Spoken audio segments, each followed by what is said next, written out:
Hello guys, welcome back to my YouTube channel.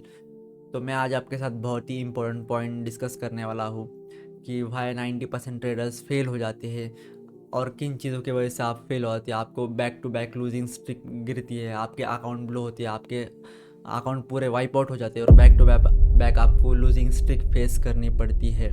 और आपको किन इम्पोर्टेंट चीज़ों की ज़रूरत है जो आप फॉलो नहीं करते हो, उसकी वजह से आपका अकाउंट ब्लो हो जाता है और आपको क्या करना चाहिए, इसके ऊपर मैं प्रॉपर आपको सॉल्यूशन बताने जाने वाला हूँ।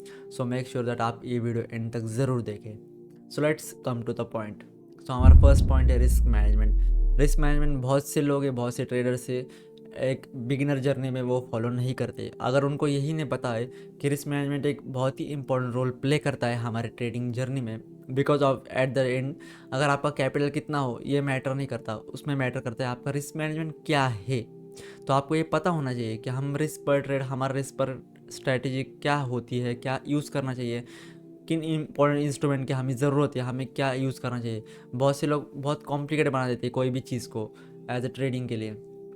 तो रिस्क मैनेजमेंट होता क्या है, बहुत से लोग क्या करते हैं एज ए बिगिनर जर्नी में, मैंने बहुत से बार फेस किया है और बहुत से लोग करते भी है। आप जो कुछ भी ट्रेड ले रहे हो उसका 50% अमाउंट एक ही ट्रेड में घुसा देते हो और एट द एंड होता क्या है, अगर वो स्टॉप लॉस एक बार भी हिट हो जाए तो आपका पूरा कैपिटल 50% वाइप आउट हो जाता है और सेकेंड चांस में आपका अगर फिर से स्टॉप लॉस हिट हो गया तो आपका पूरा मनी ब्लो हो जाता है, अमाउंट ब्लो हो जाती है। तो आपके पास मोर देन 2 अपॉर्चुनिटीज़ होती नहीं है, तो आपको कुछ समझ में नहीं आता, आप फोमो में आ जाते हो। तो इसलिए फर्स्ट पॉइंट है रिस्क मैनेजमेंट। तो आपको पता होना चाहिए कि पर रिस्क पर ट्रेड मेरा क्या होना चाहिए।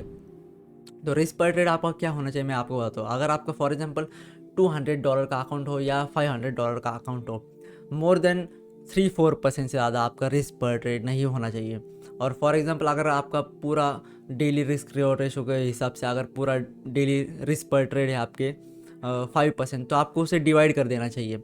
आपको एक एक ट्रेड में 3% का रिस्क लेना चाहिए, एक ट्रेड में 2% का रिस्क लेना चाहिए। ऐसे आप डिवाइड करके आपका रिस्क पर ट्रेड डिसाइड कर सकते हो। ये बेस्ट ऑप्शन होता है एज अ बिगिनर आपको एक सर्वाइव करने के लिए।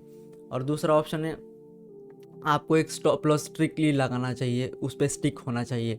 ऐसा नहीं, बहुत से लोग क्या करते हैं risk management rules follow properly नहीं करते। उन्हें ऐसा लगता है कि मेरा रिस्क पर ट्रेड मैंने इतना कैप्चर कर लिया, 2% 3%, वो ले भी लेते हैं उस हिसाब से ट्रेड, बट वो चार्ट्स पे स्टॉप लॉस स्टिक नहीं करते हैं। उन्हें ऐसा लगता है अगर मार्केट पुल बैक ले रहा है तो इसके नीचे से फिर से रिवर्सल आ जाएगा, ऐसे स्टॉप लॉस ट्रेल करते हैं। बट नो, हमें स्टॉप लॉस ट्रेल कभी नहीं करना है, हमें टारगेट ट्रेल करते जाना है। स्टॉप लॉस हमारे टारगेट के साइड ट्रेल करना है, बट लोग क्या करते हैं स्टॉप लॉस के साइड ट्रेल करते हैं। तो ये आपको पता होना चाहिए आपका रिस्क रिवॉर्ड रेशो कितना है, आप कितना लॉस लेने वाले हो।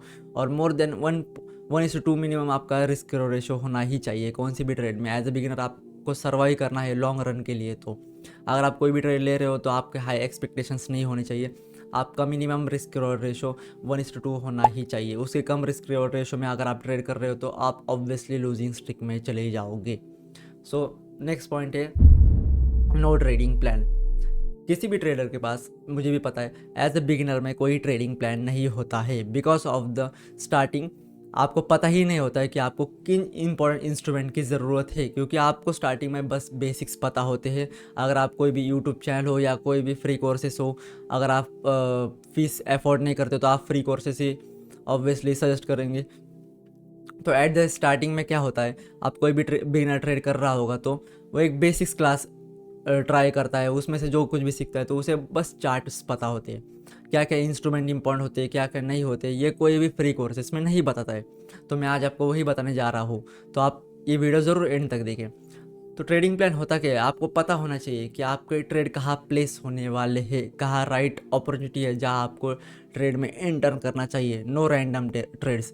बहुत से लोग क्या करते हैं एज अ बिगिनर, वो रैंडम सिग्नल्स टेलीग्राम चैनल्स पे फॉलो हो जाते हैं, बहुत बड़े ग्रुप पे वहाँ कोई भी ट्रेड्स मिलते हैं वो फॉलो करने लग जाते हैं। वो दिन में 10-12 ट्रेड दे देंगे, क्या आप 10-12 ट्रेड लोगे क्या?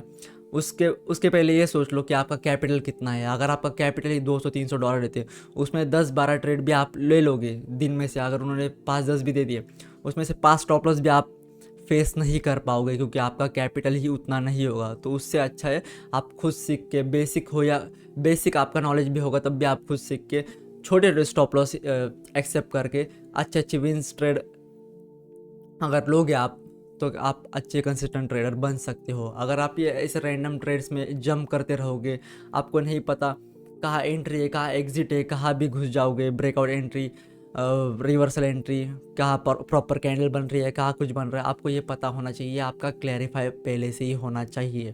बहुत से लोगों को क्या होता है, पहले ट्रेड में एंटर कर जाते हैं, उनके बाद उसके बाद उन्हें पता चलता है कि नहीं यार यहाँ हैमर बन रही थी, मुझे एंगल्फिंग पे एंटर कर रहा था, या डोजी बन रही है, मुझे तो डबल टॉप का वेट करना था।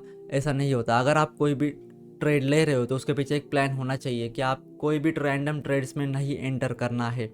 आपको किसी के भी सिग्नल्स के उसके हिसाब से एंटर नहीं करना है कि आप लाइफ टाइम वैसे नहीं ट्रेड कर सकते। आपके पास एक एंट्री एग्जिट रूल्स क्लैरिफाई होने चाहिए कि मेरी एंट्री कहाँ होने वाली है।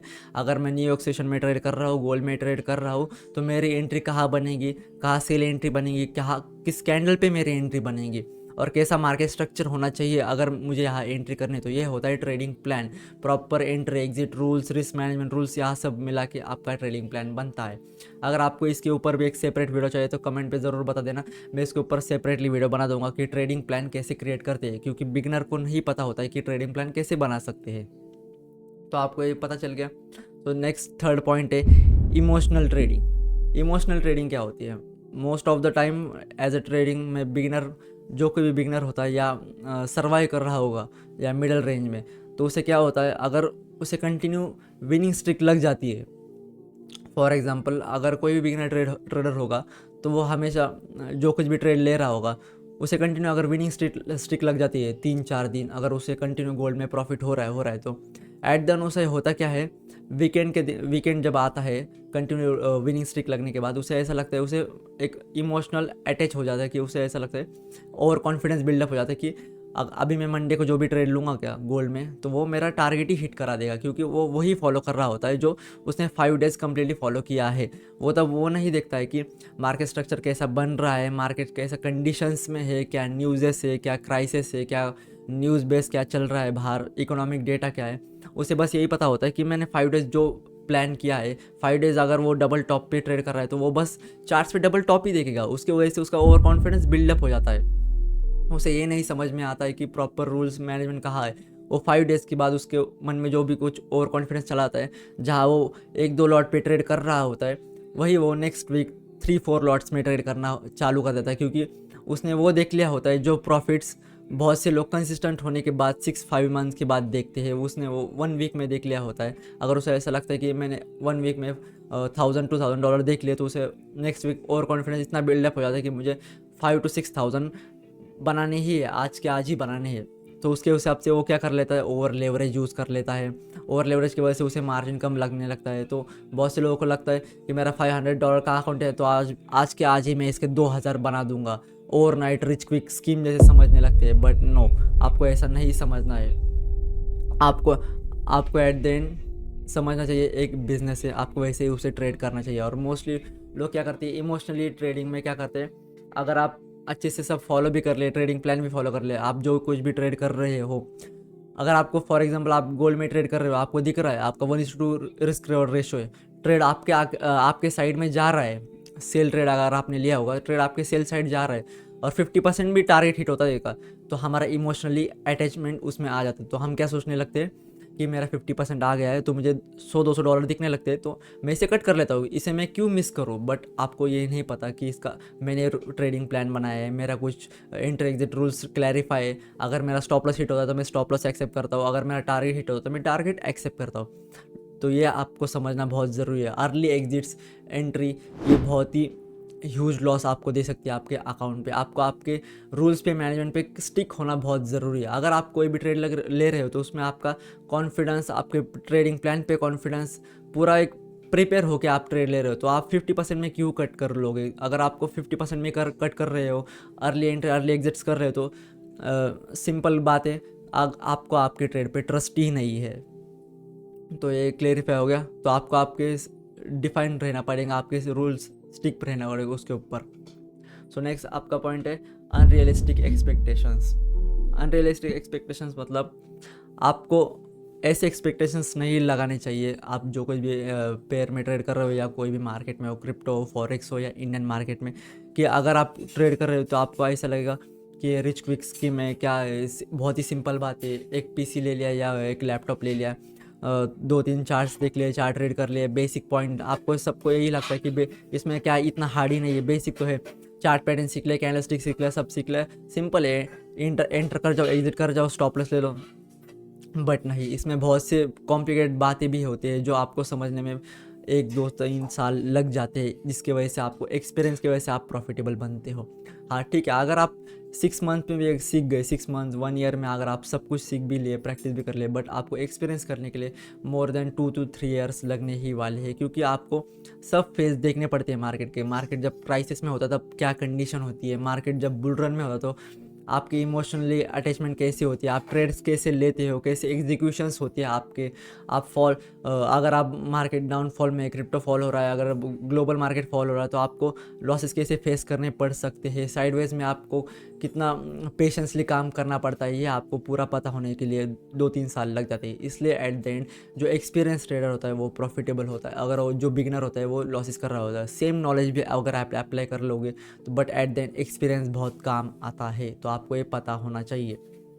देन उसके बाद आता है नॉट अंडरस्टैंडिंग मार्केट कंडीशन। अगर मैं एक सिंपल बात अगर बताता हूँ, आप सब कुछ सीख लोगे, चार्ट पैटर्न्स, कैंडलस्टिक वगैरह ये सब, आपको यही नहीं पता होगा इसकी प्रॉपर प्लेसमेंट कहाँ है। आपने सब बेसिक क्लास में, कोर्सेज में ये तो सीख लिया होगा कि चार्ट पैटर्न, कैंडलस्टिक, ये वो सब एसएमसी वगैरह क्या क्या एक्सेट्रा कंसेप्ट होते हैं, बट आपको ये नहीं पता है इसकी प्रॉपर टाइमिंग का क्या कहाँ है, इसका प्रॉपर प्लेसमेंट कहाँ है, आपको ये पता होना चाहिए। आप बिटकॉइन में ट्रेड कर रहे हो या गोल्ड में कर रहे हो या यूरो यूएसडी में कर रहे हो, आपको यही नहीं पता अगर ये पैटर्न बॉटम पे बनेगा तभी इसका विन रेशो अच्छा है, अगर ये बॉटम पे नहीं बनता है तो मेरा ऑब्वियसली लॉसेस होने वाले हैं। तो आपको ये भी क्लैरिफाई होना बहुत ज़रूरी है। आपको ये नहीं कि कोई भी आपने स्ट्रैटेजी उठा ली और मैंने लगा दी, तो आपको यही नहीं पता कि इसके ऊपर प्रॉपर कहाँ यूज़ करनी है, कहाँ इसका प्लेसमेंट है, कहाँ इसका टाइमिंग है। अगर कुछ ही मैच नहीं हो रहा है तो आपको लॉसेस ही होंगे। तो आपको ये समझना बहुत ही ज़रूरी है। आप अगर मार्केट को ही ब्लेम करते रहोगे तो इसमें कोई बात नहीं रहेगी। अगर आप बस उस चीज़ को ब्लेम करो, मार्केट को ब्लेम करके आपको क्या ही मिलेगा। वो चार्ट से हो, वो आपके साथ बात भी नहीं कर सकते, आपको उन्हें रीड करना है, बट आप वो भी नहीं कर सकते, उसमें थोड़ी भी मेहनत नहीं कर सकते, तो आप ट्रेडिंग मत कर लो। मेरा तरफ से सिंपल आंसर यही है। आपको मैं सॉल्यूशन मैंने बता दिए, 5 पॉइंट्स आपको मैंने पूरे क्लियर कर दिए। तो इसके लिए आपको क्या क्या चाहिए मैं फिर से एक बार रिपीट कर देता हूँ। एक प्रॉपर रिस्क मैनेजमेंट आपको चाहिए। दूसरी बात, एक प्रॉपर ट्रेडिंग प्लान होना बहुत ही ज़रूरी है। उसके बाद इमोशनल ट्रेडिंग आपको नहीं करनी है, उसके ऊपर भी आपको साइकोलॉजी पे वर्क करना बहुत इंपॉर्टेंट है, उसके लिए भी टाइम लगेगा। उसके बाद अनरियलिस्टिक एक्सपेक्टेशंस आपको नहीं रखने हैं। एंड देन उसके बाद आता है अंडरस्टैंड मार्केट कंडीशन, अंडरस्टैंड करना आपको बहुत ज़रूरी है। तो उसके लिए आपको इन सब की चीज़ के लिए आपको क्या चाहिए, रिस्क मैनेजमेंट फॉलो करना चाहिए, ट्रेडिंग प्लान करना चाहिए। उसके बाद एक बैक टेस्ट स्ट्रैटेजी होना बहुत ज़रूरी है आपको। अगर आप मल्टीपल ट्रेड्स में जंप करते रहोगे डे बाय डे तो आपको लॉसेस ही होने वाले हैं। मेरे अगर पिछले पूरे वीडियोस आप देख लो फॉरेक्स के रिलेटेड, बिगिनर्स रोड मैप और मिस्टेक्स के ऊपर, आपको पता चल जाएगा एज ए बिगिनर कितने मिस्टेक्स होते हैं, क्या क्या फेस करना पड़ता है और आपको क्या क्या हो सकता है। तो मेक श्योर दैट आप वो भी ज़रूर देख लेना अगर आपको ये चीज़ फेस नहीं करनी है एज अ बिगिनर हो तो। बहुत से कोर्सेज ऐसे भी पेड में, उसमें लोग ये सब नहीं बताते, साइकोलॉजी पे वर्क करना, मेंटली कैसे हैंडल करना है, ट्रेड कैसे हैंडल करना है, कैसे स्ट्रैटेजी बैक टेस्ट करना है। तो आपको ये पता होना चाहिए स्ट्रैटेजी भी मार्केट कंडीशन के हिसाब से ही आपको रेडी करनी पड़ती है। ऐसा नहीं कि स्ट्रैटेजी आज बना लिए 2 दिन में काम कर जाएगा, नहीं, स्ट्रैटेजी बनाने के लिए भी बहुत टाइम चला जाता है। आपको बुल रन में कैसी स्ट्रैटेजी वर्क हो जाएंगी, डाउनफॉल में कैसी स्ट्रैटेजी वर्क हो जाएंगी, आपको ये सब पता होना चाहिए, तब जाके स्ट्रैटेजी वर्क होती है एंड एट द एंड आप प्रॉफिटेबल बनते हो। तो आपको ये पता होना बहुत ज़रूरी है। तो आपको एक बहुत अच्छा एजुकेशनल मैंने सब बता दिया है कि वाई 90% फेल ट्रेडर्स। तो देन आपको अगर 10% में आना है तो आप अगर ये फॉलो करते तो आई एम श्योर आप 10% में ज़रूर आओगे। So thank you everyone.